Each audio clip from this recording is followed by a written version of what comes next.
இந்த வாரம் மண்டே இந்தியாவுடைய 2 மேஜர் இண்டெக்ஸ் வந்து பார்த்தீங்கன்னா, தன்னுடைய வாழ்நாள் உச்ச விலைய தாண்டி இருக்கு. என்னன்னு பார்த்தீங்கன்னா, ஒண்ணு பேங்க் நிஃப்டி, இன்னொன்னு வந்து பார்த்தீங்கன்னா, மிட் கேப் 100. ஸோ 2மே தன்னுடைய லைஃப் டைம் ஹைய தாண்டி இந்த வாரத்தில ட்ரேட் ஆயிருக்கு. இந்த 2 இண்டெக்ஸ பத்தியும், அதனுடைய லாஸ்ட் 1 இயர் பெர்ஃபார்மன்ஸ பத்தியும் இந்த வீடியோல பார்ப்போம். பேங்க் நிஃப்டி லாஸ்ட் இயர் நவம்பர்ல 50,363ல ட்ரேட் ஆயிட்டு இருந்த பேங்க் நிஃப்டி இந்த வீக் மண்டே கிட்டத்தட்ட பார்த்தீங்கன்னா 58,900ல ட்ரேட் ஆயிட்டு இருக்கு. லாஸ்ட் இயர் டு இந்த இயர் கம்பேர் பண்ணும்போது 17% ரைஸ் ஆயிருக்கு. இதே பேங்க் நிஃப்டியோட ஃபண்டமெண்டல்ஸ் பார்ப்போம். லாஸ்ட் இயர் 3,673ல இருந்த பேங்க் நிஃப்டியோட ஏர்னிங்ஸ் இந்த வருஷம் பார்த்தீங்கன்னா 3,580 ஆயிருக்கு. கிட்டத்தட்ட பார்த்தீங்கன்னா 2% அதனோட ஏர்னிங்ஸ் குறைஞ்சிருக்கு.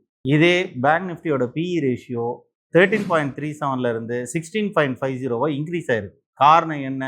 ஏர்னிங்ஸ் 2% டவுன் ஆயிருக்கு. இண்டெக்ஸனோட பிரைசிங் வந்து 17% ஏறி இருக்கு.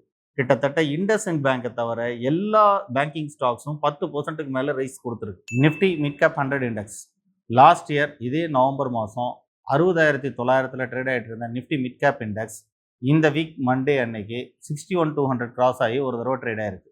ஸோ இந்த இண்டெக்ஸும் லைஃப் டைம் ஹையை தாண்டி ஒரு நாள் ட்ரேட் ஆகிட்டு கீழே வந்துருக்கு. நிஃப்டி மிட் கேப்போட ஃபண்டமெண்டல்ஸ் பார்ப்போம். Nifty mid gap last year இதே டைமில் 1,364 இருந்த ஏர்னிங்ஸ் இந்த வருஷம் 1,823 இன்க்ரீஸ் ஆயிருக்கு. கிட்டத்தட்ட நிஃப்டி மிட் கேப் இண்டெக்ஸினுடைய ஏர்னிங்ஸ் பர் ஷேர் வந்து 30% வந்து இன்க்ரீஸ் ஆயிருக்கு. ஆனால் அதனுடைய ஷேர் ப்ரைஸ் வெறும் 1% மட்டும்தான் இன்க்ரீஸ் ஆயிருக்கு. நிஃப்டி மிட் கேப்பினுடைய பிஇ ரேஷியோ 40லிருந்து 33.8 குறைஞ்சிருக்கு. லாஸ்ட் 1 இயரில் எந்த இண்டெக்ஸினுடைய ஏர்னிங்ஸும் பெரிய லெவலில் வளரவே இல்லை. நிஃப்டி 50 ஸ்மால் கேப் இண்டெக்ஸ் இது ரெண்டுமே 5 to 6% க்ரோத்தில் தான் இருக்குது. பேங்க் நிஃப்டி இண்டெக்ஸ் 2% டவுனில் இருக்குது ஏர்னிங்ஸ். ஆனால் ப்ரைஸ் மட்டும் 17% ஏறி இருக்குது. மிட் கேப்னுடைய ஏர்னிங்ஸ் 30% வளர்ந்துருந்தோம்.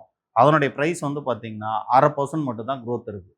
ஸோ உங்களுடைய இன்வெஸ்ட்மெண்ட்ஸை ஏர்னிங்ஸ் அதிகமாக இருக்கிறதுல இன்வெஸ்ட் பண்ணுவீங்களா, இல்லை ப்ரைஸ் அதிகமானதில் இன்வெஸ்ட் பண்ணுவீங்களா? ஸோ இந்த மாதிரி டேட்டாஸை வந்து தொடர்ந்து தெரிஞ்சுக்கிறதுக்கு எங்கள் சேனலில் நீங்கள் ஃபாலோ பண்ணுங்கள். தொடர்ந்து பேசுவோம்.